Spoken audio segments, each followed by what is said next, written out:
मेरा मकसद था इस रोल को एक्सेप्ट करना, क्योंकि मुझे लगता है कि जो हमारी क्रिकेट है उसमें तीन चार जो हैं वो बहुत इम्पॉर्टेंट चीज़ें हैं जिसकी वजह से हमें कंसिस्टेंसी जो है वो नहीं आ रही है। एक फिज़िकल फिटनेस, और दूसरा ये कि गेम अवेयरनेस। जब आप डिफरेंट सिचुएशन में, हमारी जो नई प्रोडक्ट आके खेलती है नेशनल टीम में, मुझे लगता है कि वहाँ इम्प्रूवमेंट की ज़रूरत है। और प्रोफेशनलिज्म, मुझे उस एरिया में भी ये लगता है कि वो काफ़ी इम्प्रूवमेंट की ज़रूरत है, क्योंकि ये तीन चार चीज़ें इतनी इम्पॉर्टेंट हैं यहाँ पे कि जब अगर हमारी प्रोडक्ट जब नेशनल टीम में आके खेलती है, तो जब उनके पास ये सारी चीज़ों का एक्सपीरियंस होगा तो वो कंसिस्टेंट रिजल्ट्स आ सकते हैं हमारी जो ऊपर की क्रिकेट है। इसलिए मेरा ये जो था इसको एक्सेप्ट करने का जो था इस चीज़ का रोल। और दूसरा, I am very excited and looking forward to do and return something back to the country. देखिए, मेरी जो स्टैलियंस है उससे बहुत पुरानी एसोसिएशन है, और जो स्टैलियंस है उसकी सक्सेस भी काफ़ी जो है वो रही। In fact we are still hold the world record जब डोमेस्टिक टीम की बात आती है दुनिया में कहीं पे भी। तो एक ये भी एक ऐसी चीज़ थी कि जब मेरे पास ये चीज़ आई तो मैंने कहा कि ये नाम ऐसा है तो इसके साथ मेरी एसोसिएशन होना बहुत ज़रूरी है। तो I am very excited to be part of this tournaments, जिसको चैम्पियंस टूर्नामेंट्स है। और ये है कि I am looking forward to do something not while playing also.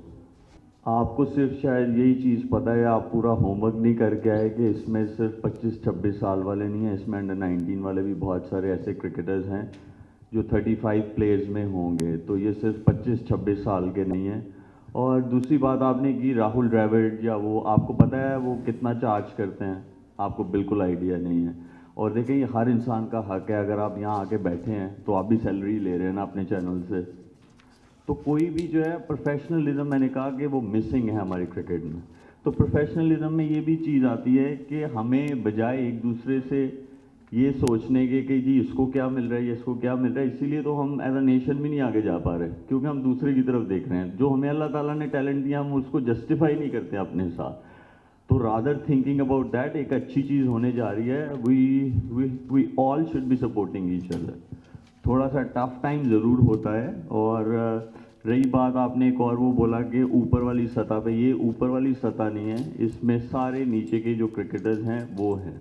मेरे पास एक ही दफ़ा ऑफ़र आई थी, जब ये वर्ल्ड T20 होने लगा था तो मेरे पास ऑफ़र आई थी कि आप सिलेक्टर आ जाएं। जब सारी सिलेक्शन कमेटी की सेम पावर थी, कोई चीफ सिलेक्टर नहीं था, मेरे पास ज़रूर पावर आई थी। लेकिन मेरा मकसद ये था उस वक्त कि मैं अभी भी क्रिकेट खेल रहा हूँ, जिन क्रिकेटर्स के साथ मैं क्रिकेट खेलता हूँ मैं उनको कैसे सिलेक्ट करूँ।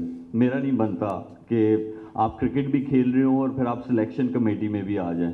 तो इस वजह से। और दूसरा मेरा मकसद था कि मैं जो इस चीज़ को मैंने वो किया है, इसमें मैं जो एक फॉर्मेट खेलता हूँ T20, वो मैं ज़रूर डोमेस्टिक का जो है वो खेलूँगा। मुझे लगता है कि मैं अभी खेल सकता हूँ डोमेस्टिक लेवल पे भी, और दैट वे मैं जब मिडिल में होऊंगा तो मैं और अच्छे से जो है अपना एक्सपीरियंस भी शेयर कर सकता हूँ। देखिए, नाम वो होता है मेरी नज़र में, ये मेरी अपनी सोच है, नाम वो होता है कि जो एंड ऑफ द डे जब आप टीम गेम खेल रहे हैं तो वो टीम को जितवाए। एंड ऑफ द डे उसकी जो कंट्रीब्यूशन है वो टीम में, जो टीम जीती है उसमें कितनी उसने मदद की है। तो नाम तो देखें, नाम कोई किसी का नहीं बना सकता, नाम आपको खुद अपना बनाना पड़ता है। हाँ, आपको प्लेटफॉर्म्स मिलते हैं, आपको अपॉर्चुनिटीज़ मिलती हैं जो कि इन सबको मिलेंगी जो भी टीम में प्लेयर्स होंगे।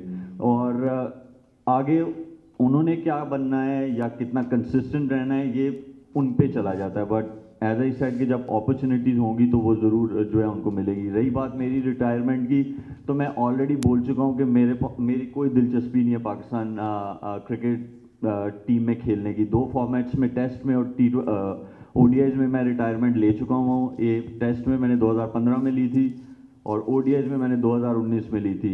T20 में मेरा कोई इंटरेस्ट नहीं है पाकिस्तान टीम से खेलने का। हाँ, मैं जो डोमेस्टिक लेवल पे है वो मैं खेलता हूँ। अभी भी कुछ जगहें ऐसी हैं कि जहाँ पे मैं जाके खेलता हूँ, और कुछ जगहें ऐसी हैं जहाँ पे मैंने ऑलरेडी मना कर दिया कि मैं मज़ीद वो लीग्स नहीं खेल रहा। तो अभी मेरा रिटायरमेंट का ये है कि मैं एक ही दफ़ा छोड़ूंगा, लेकिन पाकिस्तान T20 की टीम में खेलने का मेरा कोई इंटरेस्ट नहीं।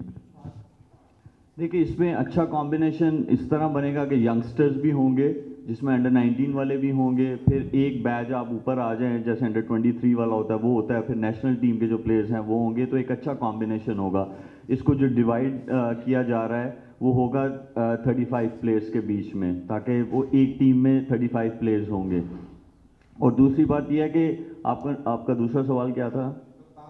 जी, कप्तान के बारे में बिल्कुल हम लोगों की डिस्कशंस हुई हैं, और उसमें उन्हीं उन्हीं लोगों को बनाया जाएगा कैप्टन कि जिनको ग्रूम किया जाए। मेरे नज़दीक, मैं अपनी टीम की आपको ज़रूर ये बता सकता हूँ, उस बंदे को कैप्टन बनाऊंगा मैं कि जिसको मैं ग्रूम कर सकूँ और जो आगे जिसमें ऑलरेडी एबिलिटीज़ हों, क्योंकि मेरे नज़दीक जो है, जो लीडरशिप स्किल्स हैं वो डिफरेंट हैं और पर्सनल परफॉर्मेंसेस डिफरेंट है। तो मैं उस इंसान को कोशिश करूंगा कप्तान बनाऊं कि जिसमें लीडरशिप स्किल्स हैं और वो आगे जो है पाकिस्तान को लॉन्ग रन के लिए सक्सेस दिला सके। देखिए, उसमें सारे जो मेंटोर्स हैं, जो लिस्ट आई हुई है उनमें उनका नाम ज़रूर है। हाँ, मेरे पास जो लास्ट इन्फॉर्मेशन है वो ये है कि उमर अकमल ने कहा है कि मैं इस टूर्नामेंट के लिए जो हूँ मैं अवेलेबल नहीं हूँ। ये जो वनडे टूर्नामेंट होने जा रहा है फैसलाबाद में, उसमें उसने अपनी अवेलेबिलिटी नहीं दी है। अहमद शहजाद ज़रूर हैं, जब सिलेक्शन पे चीज़ें होंगी तो वो अब मेंटोर्स पे और जो हमारा सपोर्टिंग स्टाफ है उन पे डिपेंड करता है कि वो उस कॉम्बिनेशन में फिट होते हैं कि नहीं। लेकिन उनके नाम, अहमद शहजाद का ज़रूर नाम है, लेकिन उमर अकमल ने कहा है कि मैं इस टूर्नामेंट में अवेलेबल नहीं हूँ। आप जितनी भी क्रिकेट खेले हों, फिर भी आपको मेरे ख्याल में ये जो कोचिंग वाले जो क्या कहते हैं उसे, लेवल 1, लेवल 2, लेवल 3 या जितने भी लेवल्स हैं, जितने आप कर सकते हैं या जितने हैं, वो भी आपके पास होने चाहिए। फिर आपको कोचिंग की तरफ आना चाहिए। ज़रूरी नहीं कि आपने बहुत सारी क्रिकेट खेली हो तो तभी आप जो है हर चीज़ कर सकते हैं। तो मेरा ये मानना है, और ना मैंने लेवल 1 किया हुआ है, ना 2 किया हुआ है, ना मैंने 3 किया हुआ है, तो इसीलिए मुझे ये जो रोल था वो ज़्यादा अच्छा लगता था। और रही बात कोचिंग करने की, तो जब आप मेंटोर होंगे, जाहिर बात है आप अराउंड द टीम्स होंगे, जब भी इवेंट्स चल रहे होंगे या जब भी आप हाई परफॉर्मेंस में जो आपको मिला होगा आप वहाँ पे होंगे, आप ऑन एंड ऑफ वो चीज़ें कर रहे होंगे। और रही बात मेरी पर्सनली, तो मुझे कोचिंग में कोई ख़ास दिलचस्पी नहीं है।